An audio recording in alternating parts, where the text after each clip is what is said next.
요한복음 12장 1절에서 11절 말씀인데 1절에서 8절까지 같이 읽겠습니다. 시작. 유월절 엿새 전에 예수께서 베다니에 이르시니 이곳은 예수께서 죽은 자 가운데서 살리신 나사로가 있는 곳이라. 거기서 예수를 위하여 잔치할새 마르다는 일을 하고 나사로는 예수와 함께 앉은 자 중에 있더라.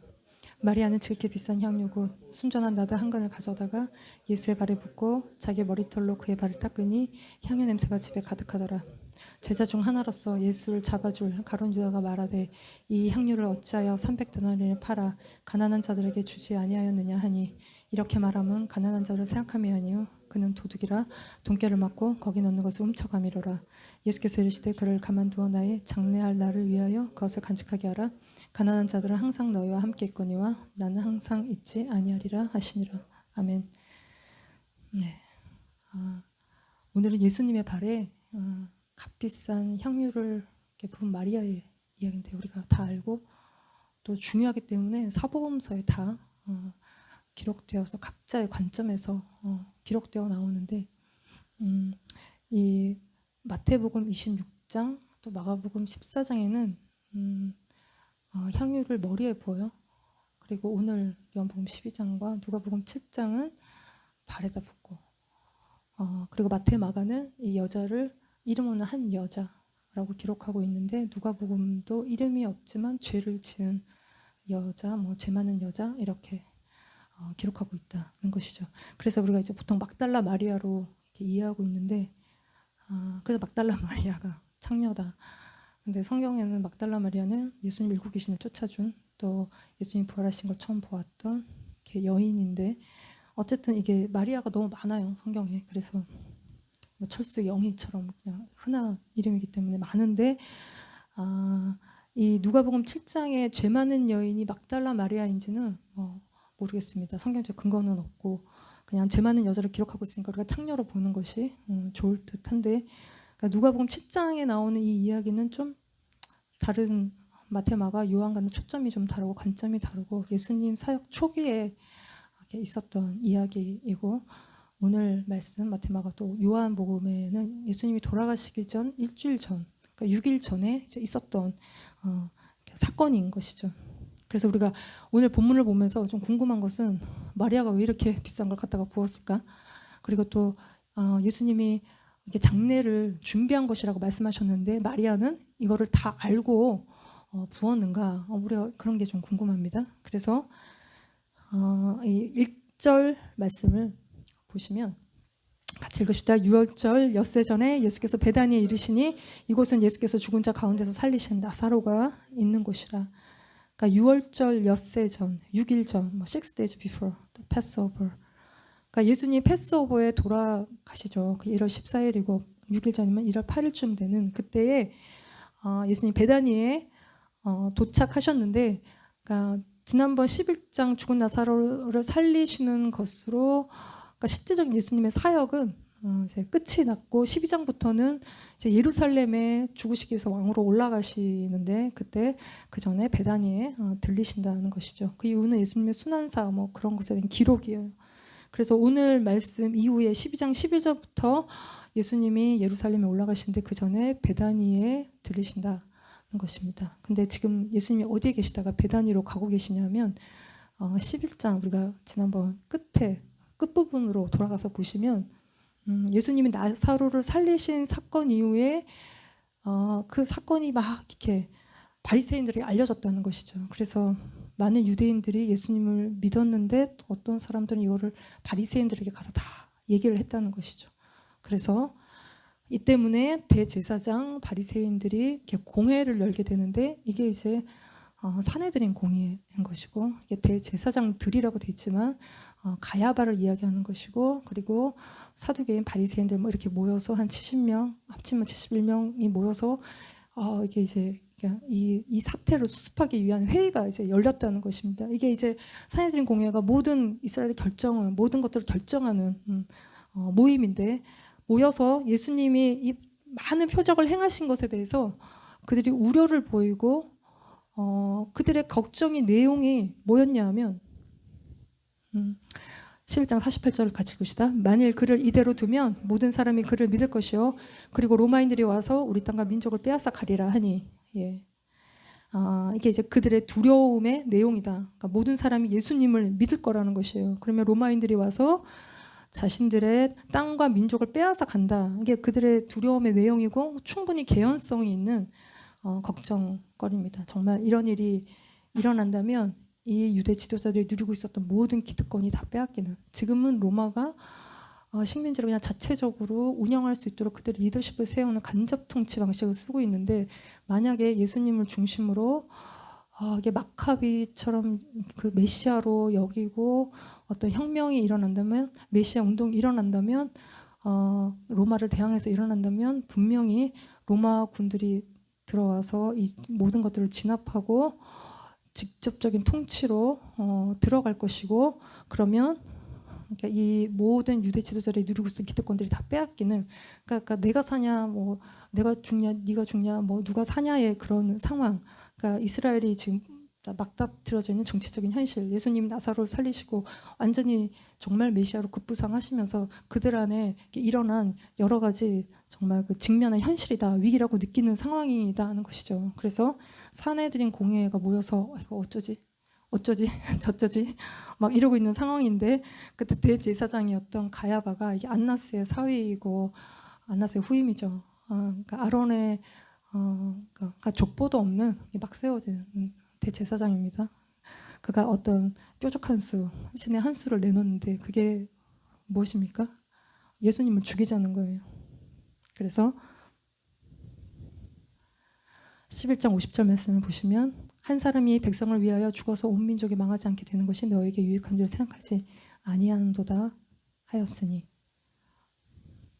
예, 그러니까 예수님 하나 죽여서 온 백성 살리자는 멘트인데, 예수님 죽이고 자기 살자는 이야기예요. 한 백성, 뭐 모든 백성 살리자, 뭐 이렇게 대의 명분을 내세우고 있지만 결국 자기 살겠다는 것이고, 근데 굉장히 아이러니하게 가야바는 자기도 모르게 예언 아닌 예언을 하는, 아주 얼떨결에 자기 살자고 한 말이었는데 예언이 되어버린, 그러니까 엄청난 말을 한 것입니다. 그래서 51, 52절 말씀 같이 읽읍시다. 이 말은 스스로 함이 아니요 그의 대제사장이므로 예수께서 그 민족을 위하시고 또 그 민족만 위할 뿐 아니라 흩어진 하나님의 자녀를 모아 하나가 되게 하기 위하여 죽으실 것을 미리 말함이로라. 예. 정말 그래서 예수님이 이 가야바의 말처럼, 의도처럼, 그의 예언처럼 예수님이 온 백성을 위해서 또 그 민족만 위할, 유대인들만 위할 뿐 아니라 흩어진 하나님의 자녀를 모아 이방인까지도 하나가 되게 하시기 위해서 죽으시는 길을 가는 하나님의 그 구속의 큰 그림에서 가야바는 자기의 역할을 충실히 하고 있습니다. 마리아가 예수님께 향유를 부어서 예수님의 가시는 길을 예비하였던 선한 역할을 하였던 것처럼 가야바는 하나님의 큰 구속의 그림 안에서 악인의 역할을 하고 있다는 것입니다. 가룟 유다도 똑같고, 그래서 우리의 삶에도 악인들이 있죠. 그 악인들을 우리가 너무 미워할 필요가 없는 것은 그 악인들을 통해서 주님이 우리를 십자가로 데려가시고 우리가 우리의 자아를 부인하는 길로 주님이 데려가시고, 그래서 그게 뭐 남편이 됐든 자식이 됐든 뭐 동료가 됐든 친구가 됐든 그 모든 우리의 삶의 악인의 역할을 하는 사람들이 우리의 구원을 이루어가는 역할을 주님이 하게 하신다는 것입니다. 그래서 53절에 이날부터는 그들이 예수를 죽이려고 모이 아니라 하는 것입니다. 그러니까 예수를 죽이고자 적극적인 자세를 취했고, 그래서 예수님이 11장 끝에 베다니를 떠나서 제자들과 함께 에브라임이라는 동네로 피하셨다고 뒷장에 기록하고 있는데, 그래서 이들이 예수를 잡으려고 찾고 이제 예수를 잡으라는 수배 명령이 떨어졌다는 것이에요. 그래서 57절 말씀도 보시면 이는 제사장들과 바리새인들이 누구든지 예수 있는 곳을 알거든 신고하여 잡게 하라 명령하였습니다. 그래서 예수님이 베다니에 계시다가 에브라임에 계시다가 이제 예루살렘으로 죽으시러 다시 올라가시는 길에 베다니를 들리신다, 뭐 이런 상황인 것입니다. 그래서 유월절 엿새 전에 사람들이 유월절에 다 예루살렘으로 올라가는데 미리 올라가서 자기를 정결케 하기 위해서 올라가는 그때, 시골에서 예루살렘으로 올라가는 그때에 예수님도 올라가셨다는 것입니다. 예, 그래서 오늘 다시 오늘 본문 1, 2, 3절을 좀 보시면 다시 같이 한번 읽어봅시다. 시작. 유월절 엿새 전에 예수께서 베다니에 이르시니 이곳은 예수께서 죽은 자 가운데서 살리신 나사로가 있는 곳이라. 거기서 예수를 위하여 잔치할새 마르다는 일을 하고 나사로는 예수와 함께 앉은 자 중에 있더라. 마리아는 지극히 비싼 향유 곧 순전한 나다 한 근을 가져다가 예수의 발에 붓고 자기 머리털로 그의 발을 닦으니 향유 냄새가 집에 가득하더라. 그러니까 2절 말씀을 보시면 거기서 예수를 위하여 잔치할세. 그러니까 거기가 어딘지는 요한은 딱히 이야기하고 있지 않습니다. 근데 다른 본문에서는 문둥이 시몬의 집이라고 기록하고 있어요. 그러니까 이 문둥이 시몬도 예수님께 문둥병을 치료받은, 예수님께 은혜 받은 사람이에요. 그래서 뭐 마르다의 남편이라고도 하고 뭐 아버지라고도 추측하기도 하는데 요한은 딱히 뭐 이야기하고 있지 않습니다. 그러나 요한이 다른 본문과 달리 더 이야기하고 있는 것은 예수를 위하여 잔치할세, 이런 말을 하고 있어요. 이 잔치가 예수를 위한 잔치다. 사람들이 먹고 마시는 사람들을 위한 잔치가 아니라 예수님을 위한, 문둥병을 고치시고 죽은 나사로를 살리신 예수님에 대한 감사의 잔치자리이다는 것이죠. 그래서 이 잔치자리에 마리아, 마르다, 나사로가 뭘 하고 있는지 다른 본문과 달리 요한은 마르다 이야기도 하고 있고 나사로 이야기도 하고 있어요. 그래서 이 세 사람이 다 뭔가를 예수님을 위해서, 예수님을 섬기는 이 잔치를 섬기기 위해서 뭔가를 하고 있다는 것이죠. 그래서 2절 말씀에 잔치할새 마르다는 일을 하고 있대요. 마르다는 served. 이게 이제 헬라로 디아코네오, 이거는 serve 하는 것이고, minister 뭐 섬기고 사역하고 종이 되고 수종 들고 또 헌신하고 또 식사 시중을 들고 돌보고, 이게 이제 집사 디켄, 이게 이제 여기서 나온 말이에요. 그러니까 섬기는 자, 교회 집사가 여기서 나온. 고양이 집사 말고 요즘 고양이 냥냥이 집사, 뭐 그쵸, 고양이가 왕이라 고양이를 섬기는, 그러니까 섬기는 일이에요. 교회 집사도 섬기는 일, 종처럼 섬기는. 그래서 이렇게 다른 사람을 섬기기 위해서 자기를 구하지 않는 예수님을 위한 잔치에 이들이 예수님을 섬기고 있다는 것이. 그래서 이 섬김이 우리의 삶의 아바드, 예배인 것입니다. 그래서 마르다의 전공은 밥하는 것이기 때문에 이것으로 열심히 주님을 섬기고 있다. 이거는 덜 떨어진, 뭔가 좀 남보다 뭐 그런 섬김이 아니라, 잔치에 밥하는 사람이 없으면 누가 이 잔치가 되고 먹을 것이 어디 있겠냐는 것이죠. 그래서 이게 이제 막 그것 때문에 원망하고 막 이렇게 바쁘고 그게 문제이지, 이 섬김은 귀한 것이고, 우리가 아이들의 밥을 하는 거, 밥 해주는 거, 이게 이제 사역이다는 것이죠. 그래서 마르다가 지금은 굉장히 기쁘게 섬기고 있어요. 나사로가 죽었다가 살아난 것에 대한 기쁨과 감사의 마음으로 섬기고 있다는 것입니다. 이게 이제 우리의 섬김의 동기가 의무가 아니라 감사와 주님에 대한 사랑인 것이죠. 우리가 이 마음을 잃어버리면 의무가 되는 것이고, 우리가 세상 사람들은 다 하기 싫은데 먹고 살려고 100가지의 일을 하지 않습니까? 근데 우리는 주님에 대한 사랑과 또 감사로 10,000가지 일을 하는 사람인 것입니다. 그래서 이게 우리가 주님을 위해서 하는 일들이 의무가 될 때 우리가 멈춰 서서 정말 주님이 내 인생 가운데 행하신 것이 무엇인지 이거를 다시 기억하고 묵상하고, 그래서 주님에 대한 감사가 차오를 때까지 우리가 주님을 바라볼 때, 그때 우리의 섬김이 의무가 되지 않는, 그래서 마르다가 일을 하고 있고 정말 우리의 섬김이 다툼과 막 섬기면서 막 싸우고 이제 그러지 않는 온전한 섬김이 되는 것입니다. 그래서 예수님을 위한 잔치에 우리가 자기를 드러내지 않고, 자기가 상석에 앉아 자기를 드러내지 않고 온전히 주님께 그 높임을 받으시도록 최선을 다해서 종처럼 섬기는 그 상태인 것입니다.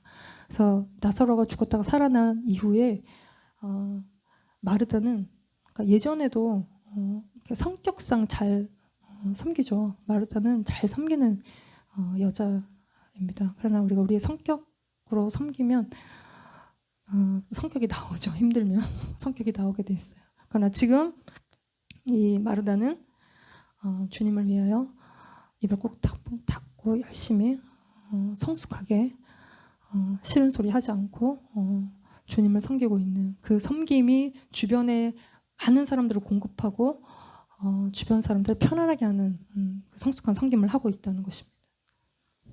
그리고 나사로는 2절 말씀 다시 보시면 나사로는 예수와 함께 앉은 자 중에 있더라는 것입니다.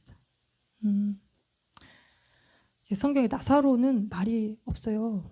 마르다나 마리아에 비하면 아프다가 죽었어요. 그러나 그 나사로가 체험한 영적인 체험은 굉장한 것이었고 그 파급 효과가 굉장히 크지 않습니까? 그래서 12장 9절 말씀을 보시면 유대인의 큰 무리가 예수께서 여기 계신 줄 알고 오니 이는 예수만 보기 위함이 아니요 죽은 자 가운데서 살리신 나사로도 보려 함이로라. 그러니까 나사로의 이름 앞에 죽은 자 가운데서 살리신 나사로라는 말이 꼭 붙어 있어요. 12장 1절에도 죽은 자 가운데서 살리신 나사로가 있는 곳이라. 그러니까 나사로는 더 이상 자기 자신으로 존재하지 않습니다. 죽은 자 가운데서 살리신 예수님을 위해서 나사로는 존재해요. 그러니까 사람들의 큰 관심이 나사로를 향해 있죠. 그러니까 그래서 나사로는 자기를 살리신 예수님과 함께 잔치자리에 앉아서 사람들의 초관심을 받고 주님을 증거하고 있다. 수많은 질문 속에서 증거하고 있다. 사람들이 얼마나 나사로가 궁금하겠어요. 예수님보다 사실 나사로 보러 온 거 아니었을까요? 너무 많은 사람들의 시선이 나사로를 향해 있는 나사로의 존재 자체가 지금 예수님의 증인이 되고 있는 자기가 어떻게 죽었다가 살아왔는지 예수님을 위해서 예수님이 하신 일을 증거하는 죽었을 때 자기가 뭘 체험했는지 정말 죽었을 때 자기 영이 확 빠져나가서 또 어디를 갔다가 나사로야 나오라 하니 그 소리를 듣고 정말 자기의 정신이 돌아온 건지 그 막 우리가 알 수 없는 사후 세계에 대한 막 그 체험을 그가 사람들에게 이제 이야기하는 예수님을 증거하는 그분이 행하신 그 신비한 일들을 증거하는 이게 이제 나사로가 죽었다가 살아온 나사로의 삶이다. 그는 온몸으로 예수님을 증거하는 그 증거자이다. 그의 남은 인생의 사명이다는 것이죠. 그래서 11절에 나사로 때문에 많은 유대인이 가서 예수를 믿음이로라. 예, 믿을 수밖에 없습니다. 죽었다 살아온 나사로는 예수님의 증인이에요. 그러나 10절에 대제사장들이 나사로까지 죽이려고 모의하니라. 예, 이제는 죽었다가 살아난 나사로는 완전히 자기의 삶이 없고 주님과 함께 고난받는 한 배를 탔어요. 내릴 수가 없습니다. 그래서 주님과 같이 쭉 이렇게 가는 고난과 핍박과 십자가의 삶으로 그는 가고 있는 것입니다. 네, 그리고 오늘 본문이 정말로 집중하고 있는 것은 마리아죠. 이 마리아 얘기는 얼마나 중요했으면 지난 11장 2절에 마리아에 대한 소개를 이미 다 하고 있어요. 예수님의 발에 향유를 붓고 머리털로 발을 닦던 여인이라고 기록하고 있는데 3절 말씀을 다시 한번 보시면 마리아는 지극히 비싼 향유 곧 순전한 나드 한 근을 가져다가 예수의 발에 붓고 자기 머리털로 그의 발을 닦으니 향유 냄새가 집에 가득하더라. 예, 여기 나드에 대해서 순전하다, 그러니까 퓨어하다, 그리고 비싸다.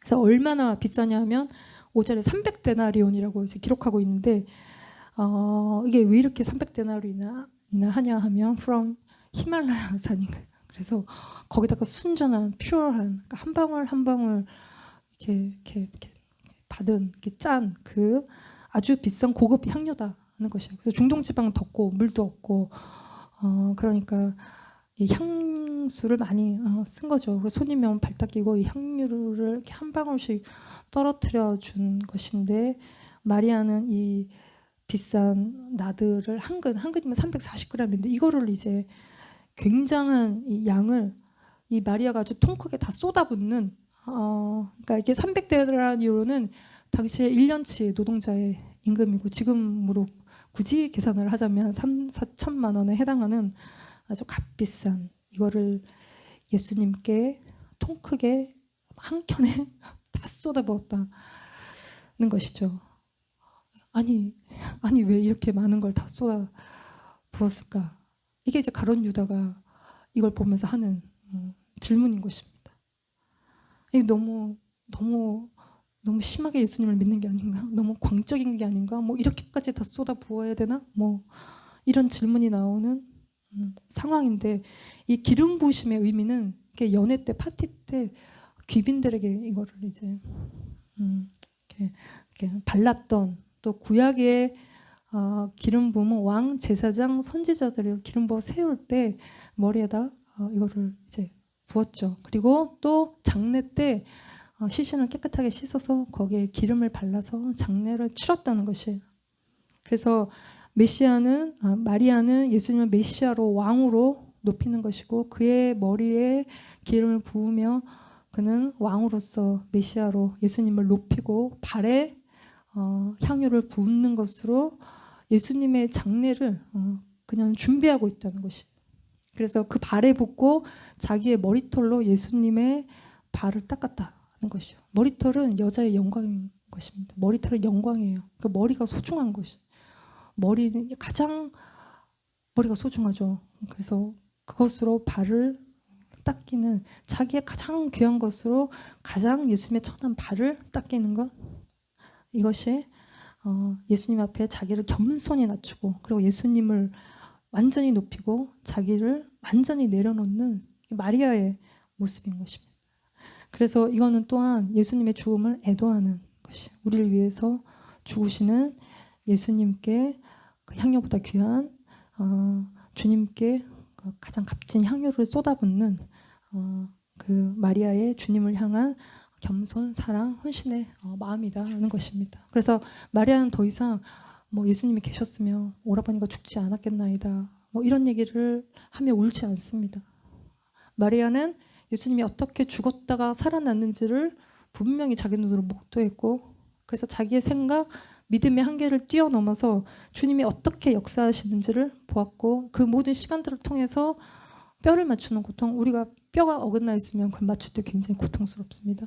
한번 카이로프라틱 한번 가본 적이 있는데 뭐 허리가 틀어졌다 그러고 골반이 틀어졌다 그래서 막 맞춘다고 막 그거 맞추고 와서 일주일 내내 아팠는데 아주 고통인 것이, 그런 시간들을 통해서 하나님의 분노와 불을 통과하고, 자신의 생각이 다 마리아는 내려놔지는, 자기가 죽은 건 아니지만 사랑하는 사람이 죽는 것들을 경험하는 것은 세상에 어떤 고통도 이제 없다. 그 고통을 통해서 다시 살리시는 주님의 사랑과 능력을 마리아는 경험하고 있다는 것입니다.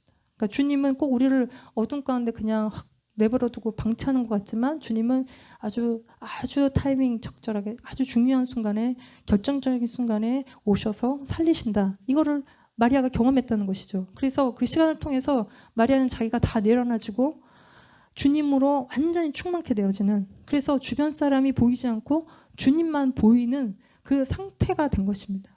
그래서 주님께 자기의 그 사랑과 마음을 표현하기에 주변에 이 잔치자리에 얼마나 많은 사람들이 모여 있어요. 근데 주변을 의식하지 않고 그 사람들의 반응을 살피지 않고 사람들이 뭐라고 하는 소리에 더 이상 마리아는 신경 쓰지 않는, 정말 딱 너만 보이는, 딱 주님만 보이는, 초점이 완전히 주님께만 가 있는 그 상태다.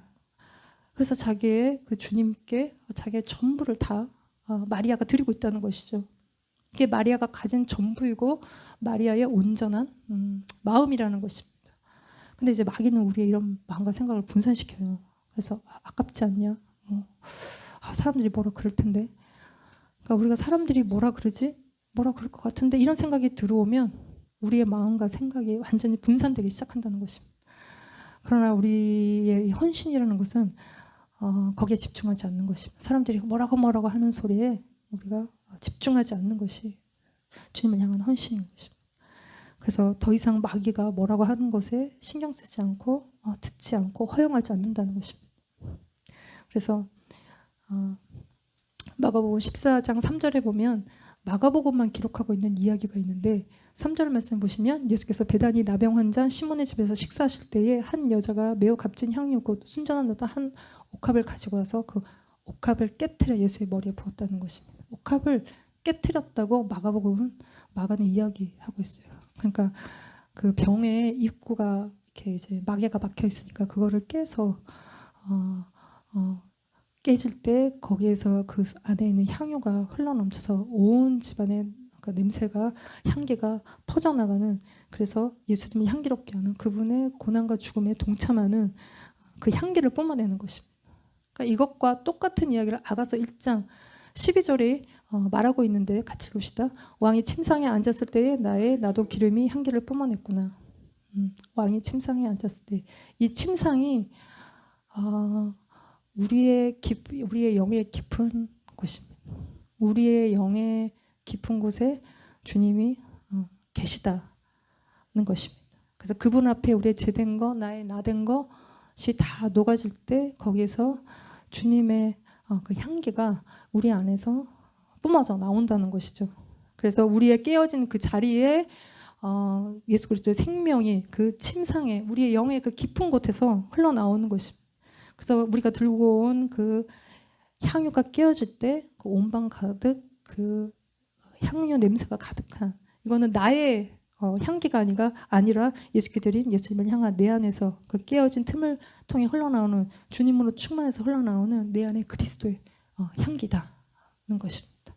자아가 깨어진 사람에게서 흘러나오는 겸손과 주님을 향한 사랑의 향기이다는 것이죠. 그래서 이 향유 냄새가 온 집안과 모든 주변을 향기롭게 하는데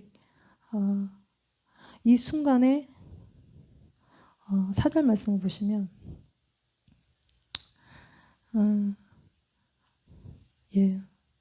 4절 5절을 같이 읽읍시다.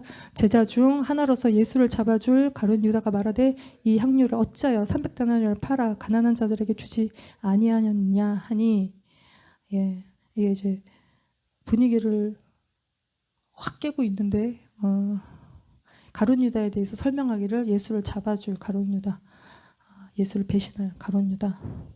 네. 이게 이제 가룟 유다만의 생각은 아니었다. 여기 모여 있는 모든 사람의 생각이었다는 것이죠. 마가복음은 어떤 사람이 화를 내서 향유를 허비한다 이렇게 기록하고 있고, 마태복음에서도 이제 제자들이 보고 붕괴해서 이게 무슨 의도로 이런 걸 허비하냐, 비싼 값에 팔아서 가난한 자들에게 주어야 된다. 그리고 요한은 이거를 가룟 유다라고 콕 찍어서 이야기를 하고 있는데, 하여간 이 모든 전체적인 분위기가 뭐 너나 할 거 없이 잔치에 참석하였던 모든 사람들이 마리아를 고운 시선으로 보고 있지 않다는 것이, 이게 무슨 의도냐, 무슨 의도까지 운운하는 낭비다. 뭐하러 이런 걸 하고 있냐, 가난한 자를 도와야 된다. 예, 뭐 너무 이제 의롭습니다. 그래서 마리아가 아주 잘못된 행동을 하고 있다고 다들 말을 하고 있다는 것이죠.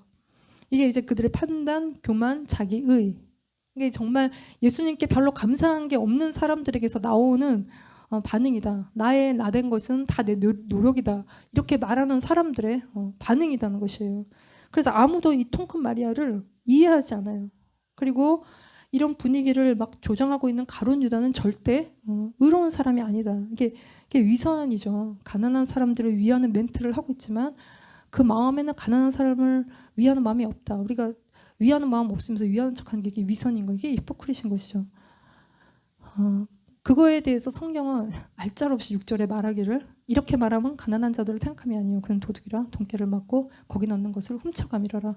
이게 성경의 정확한 가룟 유다를 향한 말이다. 그는 자기 사랑, 뭐 돈 사랑, 그래서 사람들의 헌신, 사람들이 주님께 드리는 걸 다 훔쳐가는 게 도둑이다.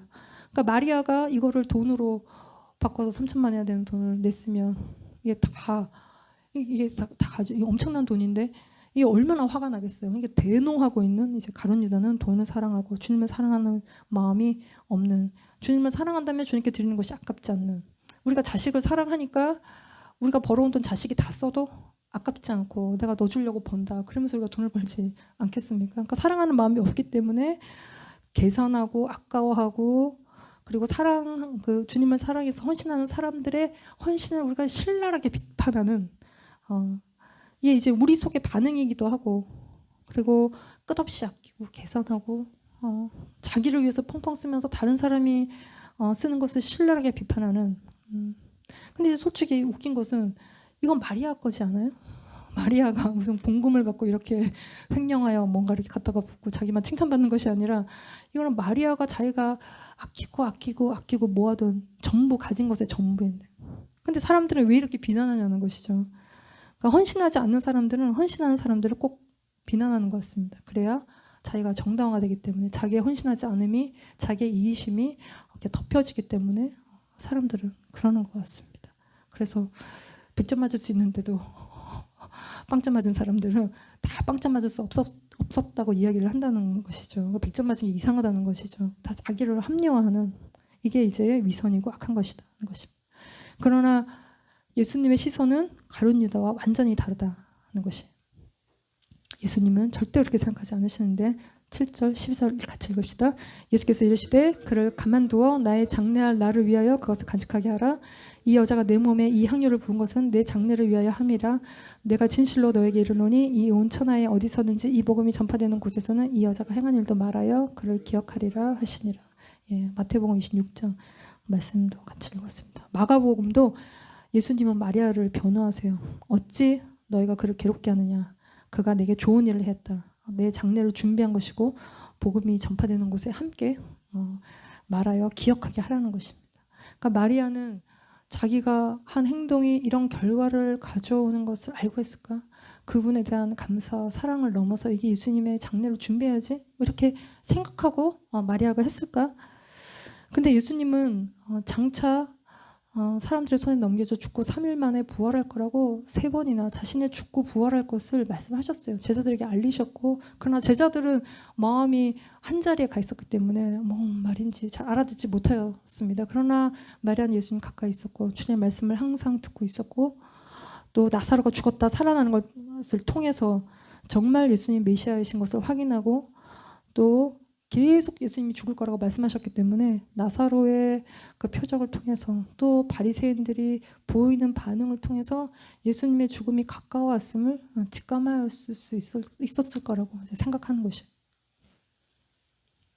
그래서 죽으실 예수님께 드릴 수 있는 가장 자기의 귀한 것을 드리고, 자신의 육체를 깨어서 우리에게 전부를 주시는 주님께 우리도 우리가 가진 전부를 드리는 것이 이제 마땅한, 그래서 옥합을 깨고 왕의 발을 적시고 우리의 죄 때문에 죽어가시는 그 예수님을 향한 사랑과 위로를 드리고, 그래서 그것이 결국 시체에 기름을 발라서 장사하였던 일을 죽기 전에 미리 마리아가 하고 있는 장례를 준비함으로 사랑과 헌신을 주님께 드리는 그 주님의 죽음과 고난에 마리아는 동참하고 있다는 것입니다.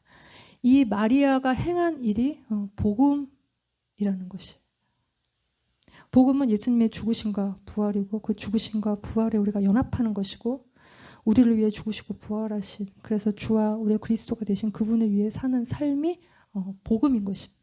그러니까 우리가 죽고 우리 안에 그리스도가 사시는 것, 그러니까 주님만 사랑하는 삶이 복음적인 삶이에요. 그러니까 자기 사랑은 복음이 아니에요. 세상은 끝없이 자기를 사랑하라고 합니다.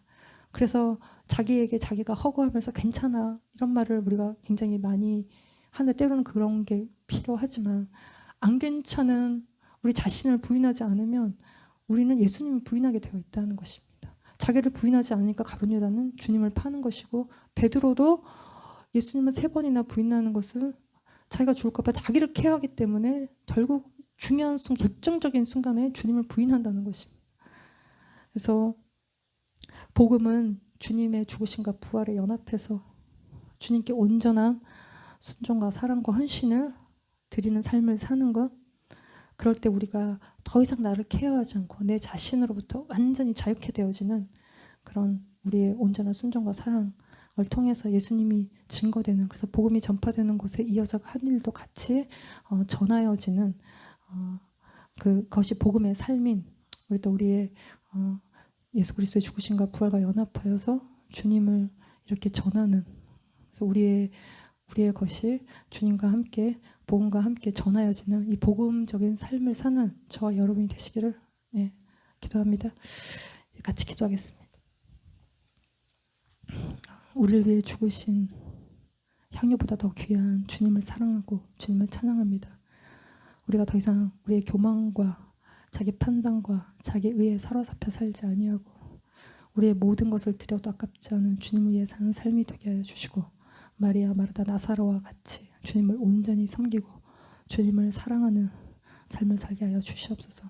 복음이 전파되는 곳에 정말 이 여인이 행한 것이 함께 전하여지는 것처럼 우리의 주님을 위해 사는 삶이 복음과 함께 전하여지며 우리가 그리스도로 충만하고 성령으로 충만하고 그리스도의 향기가 뿜어져 나오는 우리의 거룩한 삶이 되게 하여 주시옵소서. 주님을 찬양합니다. 예수님의 이름으로 감사하며 기도드렸습니다. 아멘.